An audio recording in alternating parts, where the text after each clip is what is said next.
Today we're going to look at the CRAFTSMAN S205 46cc gas-powered two-stroke chainsaw. The reason I'm doing this review is, one, I want to have a saw around that is inexpensive, can be put in bad situations. I don't really care. Two, this is what electric chainsaws are going to be compared against because this is a $200 to $250 saw.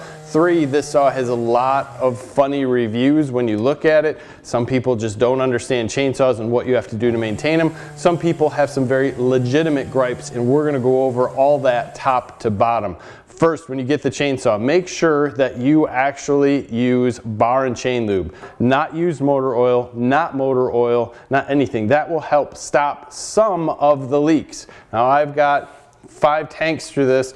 This sat overnight, and this is all the oil that came out. Not much, but yes, it does leak, and you're going to have to use some sort of heavier duty bar and chain oil. If you don't know why, look that up on YouTube. It is a great little segment as to why you want tacky oil. You fill through here. This is an aluminum case with a plastic plug. Make sure that you're not stripping anything out. The feel of the plugs going in and out is very gritty, very rough. It is not smooth. $200 chainsaw, and I think that's kind of what you're going to get. Gas goes in back here. I mix this 50 to 1. There is varying results as to what you want to use with this chainsaw, pending how old you have it and how new. 50 to 1 is okay. Make sure that you buy good oil. I know you bought a cheap chainsaw. Good oil is going to make this run longer. So get steel oil, get Husqvarna oil, get anything that is made for a professional chainsaw. Don't skimp out on oil, and don't skip out on gas. Get rec fuel if you can, or buy 91 or 93 octane. Try to avoid having ethanol if you can. If you can't, just buy higher octane fuel and mix it properly. Don't store it for long periods of time. Pour it out if you're going to have this stored for a long period of time. Starting this chainsaw, very simple. It shouldn't be as complicated as they make it out to be. Make sure your switch is on run. Pull the choke out. That's going to do everything you need it to do with the throttle. Hit that primer a couple times and pull. Now, obviously, me starting this for the first time with no fuel, I was surprised. I think I have 4 pulls in on it, maybe 5, and it's up and running. Very simple to do. Now, one of the main complaints that we've got, or I've read on this chainsaw, was that the chain comes loose. That is normal. It's normal.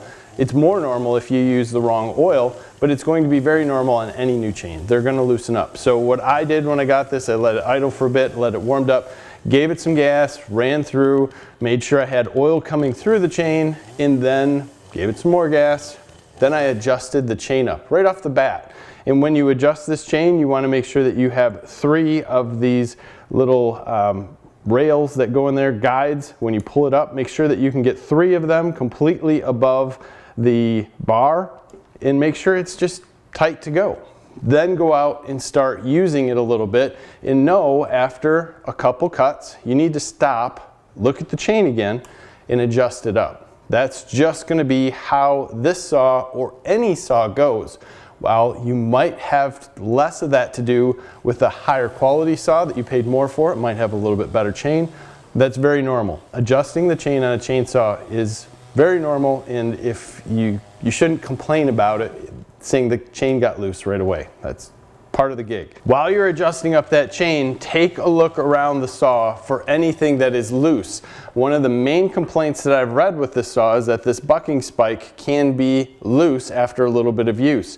Mine never came loose. They may have fixed it. They may have had a small batch that didn't have Loctite, but make sure that everything on here, your bar chain, your bucking spikes, all the screws look like they're properly tightened. Go through, wiggle everything, do what you need to do. Second, check your chain brake. Make sure that this chain brake works. It is very important. When you're moving around, you need to have that chain brake engaged so that you don't hit the gas on accident, or if you fall, bad things could happen. Make sure that works. This saw, to me, has a very odd clutching system in it. That clutching system kind of allows the saw to rev up quite a bit before the chain starts to move. I'm not sure if that is a safety factor for them, because you can actually set it on some wood and hit the gas and it'll spin up quick enough that it won't jerk away. Not smart, don't do that. I'm just testing it out because it feels different than any other saw that I've used. Could be because I'm using a little higher quality saws than this normally, but at the same point, it was easy to get used to. Just something you might feel that is different. Once the saw is warm, they have instructions up here as to what to do with a warm saw, and they have you pushing that primer quite a bit. I never had a problem starting this saw with one pull, other than one time when I left this in the off position. And that switch in the off position obviously won't let it run, so I pulled it 5 or 6 times, said what the heck, turned it in the on position, pulled it once, it started. They have you hitting this primer ball a ton, and I will tell you this primer ball is actually fairly cheap looking. And if this primer ball ever fails or anything happens to it, just replace it. It's a maintenance item. You don't want this leaking, you don't want it to come disconnected. You need to have this primer ball in full form, but I'll tell you, pushing it in that way is odd. It really wants to be pushed sideways. It's just a weird primer ball to me, and it's not easy to push. It's a cheap primer ball. And that is probably the main problem. I never had to push that primer ball when I was turning it on and off. It just seemed like it was easy just to make sure that the switch was in the on position and give it one pull and it started right up. You can flood this thing and you can have to pull 5 or 6 times to get it going following the directions. If you know your motor, it's warm, try giving it a pull right off the bat. 99% chance says this guy starts right up. Power on this saw actually isn't bad. Everything I'm cutting here is a hardwood. There's very little softwood. There is a lot of dead wood, so in some cases the saw looks like it's just ripping through something, but that's actually dead and maybe a little punky or actually hollow on the inside. But there is decent power. Can you stall the saw out with too much pressure? Very easily. There is no doubt that a sharp chain is very, very important, and if you bought this saw and do not know how to sharpen chains, go online, learn what you want to buy for files, and sharpen your chain, because once this chain gets dull, you will be incredibly dissatisfied with this saw because it will start to stall very, very often, or it won't cut, and you'll start pushing harder and you will stall out the clutch. Motor will sit there, you'll think, why isn't this saw working? And it's simply because your chain is dull. There's a lot of complaints on the chain gets dull fast. Keep it out of the dirt, learn how to run a chainsaw, and know how to sharpen your chain when it gets dull. That is very important. It's not the fastest cutting chainsaw out there. It's a $200 chainsaw. You have to keep that in mind, but it works quite well. The biggest problem that I see with this chainsaw is right in the back, and it's going to depend on what you're cutting, how you're cutting, when you're cutting, all kinds of different things, if it's really dusty, if it's not. But either way, every time you get done with this saw, you need to pull this cover off back here and look at this air filter. It does not look bad now. I've cleaned this air filter twice. You should clean it after every use, but I wanted to get it kind of dirty so you guys could see. It is just a plastic bowl basically with screens that are here on each side. These two bottom screens at this point are not flowing any air. That is simply how these work. And there's a rubber gasket on the inside that holds this to the carburetor. When you take it off, be very careful not to drop things into the carburetor. That is going to be very important. I keep a vacuum around. I usually vacuum this prior to taking it off. So after a few tanks of use, you will notice that inside here, it will get dirty. Look at that. That's my finger. That should be clean, and that is after the air filter, and it will get dirty inside the carburetor. That is not good. That is why a lot of people complain that this saw stops working after 5 or 6 tanks and it starts to bog and doesn't work. And that is with cleaning this air filter consistently. And you clean this with water. And you can see that gasket around the bottom is there to stop everything from getting in, but these screens simply let things through. And this is the Achilles heel of this chainsaw and why people have so many complaints. This shouldn't be a comparison. This is a professional saw, it's a small saw, but it is a little bit more expensive saw by a long shot.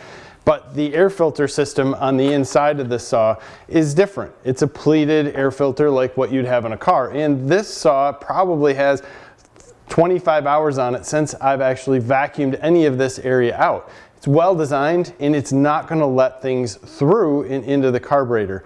That's going to mean this saw is going to last longer, work better, do all that stuff. And obviously it's designed to, and you pay the money for that. That is something I think is important when you're looking at this saw and thinking, okay, how much am I going to use it? And how much maintenance am I willing to spend to make sure that it works? Adjusting the chain tension on the saw, very simple. Slightly loosen these bolts, and then you can tighten it up if you'd like, or loosen it. In this case, we're going to take this off, so we're going to make sure that this is loose. Now inside here, this chain brake that is right here is connected and works over top of the clutch. So if you're trying to take this cover off with the chain brake forward, it's going to be a pain in the butt. Make sure your chain brake is back and you can move the chain, and then we can start to take this apart. It's one of these things where this is not the ideal cover in my opinion, and it makes maintaining this a little bit more difficult than it probably should be. Unfortunately, I guess that's what you get here. I would like to see a lesser expensive chainsaw have an easier mechanism in order to work. This is your chain brake that's inside. When you, let me just try to put this down. When you engage this chain brake, it makes this ring smaller and it snaps closed on that clutch. When it comes back, it opens up and allows that clutch that's here to spin. This is your chain and clutch. Your tightener is also on this side, so that makes it harder when you're putting this back on. So as soon as this piece comes off, your chain gets immediately loose, and that is just not ideal. Make sure everything in here is clean. Clean all this stuff up. It should never look too bad. In this case, for time, we're not going to go through and clean it. What I need to make sure you guys see is that this bar, if you need to take it off, it's pretty simple. You just got to pull this chain off the front. The bar comes off easy. When the chain is not connected to it, you can get the bar out. If you need to change the chain at this point, again, very, very simple. Boom, it's out. The kicker is going to be getting this back together while everything is fairly tight. Table's moving. So when we get this back together, we want to make sure that our bar is in here. It goes all the way in. We get the chain on the front.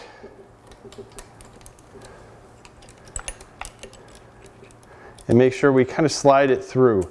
This is, to me, annoying on this, and it shouldn't be this hard because this unit wants to flop the bar up, and it doesn't want to engage the chain then on the bottom. So you have to get this in place, hold it a little bit forward. It's easier with two hands. Move this guy into place.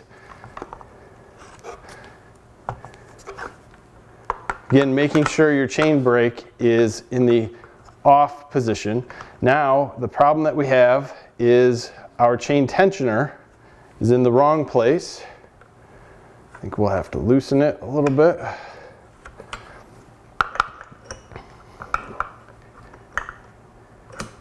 And that is why I feel that this stuff should be on the other side. Boom. Now what we want to do once it's in is make sure that we get something in and tighten down. Otherwise, this chain will pop off because the sprocket that's back there is large enough to allow it to move and not be on the back portions. And the way they put these bolts in, recessed, makes it hard for you to get your fingers in here. Another reason why I think some people get a little bit frustrated with using this, they don't understand that the chain brake is in there, and if you try to do this with the chain brake on, it gets very, very awkward to say the least. So I want to make sure I get this tightened down, snug, so that it's not going anywhere. Then I can work on getting my chain tension set. And I'm going to set this so when I pull out, I get about 3 of these bars outside the chain. And what I want to make sure before is I can move it and that it slides good, because that is very important. Very, very important.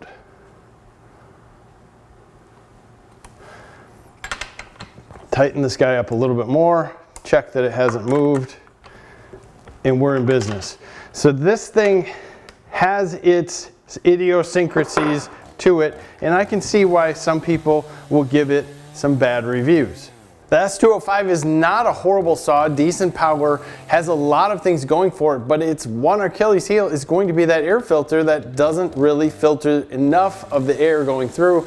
Carb gets dirty and you have a problem. That needs to be solved, and that's what I'm going to work on this unit to try to figure out how I can do that. Can I take a, like in the side-by-side world, we take a pre-filter and put on there. It would be something like frog skin is what it's called. It would be maybe like a set of nylons or something that would go over top of that and start to filter before it hits the filter, so we can keep the larger pieces out and let the filter take care of the smaller pieces. Unfortunately, in this situation, that filter is not taking care of the smaller pieces, only the larger pieces, so we kind of have to revamp the whole thing.